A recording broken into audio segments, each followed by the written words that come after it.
नदी पर जाए बैठी, बहू ने सिंगार करियो, परीक्षित ठाकुर जी हंसे नहीं।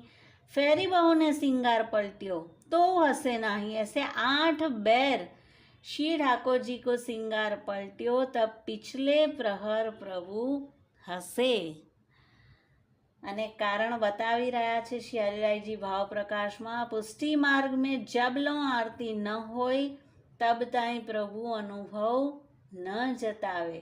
8 बेर सिंगार पलट्यो, बहु श्रमित्वे दुखी भई, आरती उत्पन्न भई, तब प्रभु कृपा करी हसे। त्या पाछे नित्य श्री ठाकुरजी वाक्य संग हास्य विनोद करते, सानुभावता जनावते, चाहिए सो प्रभु मागी के रोकते।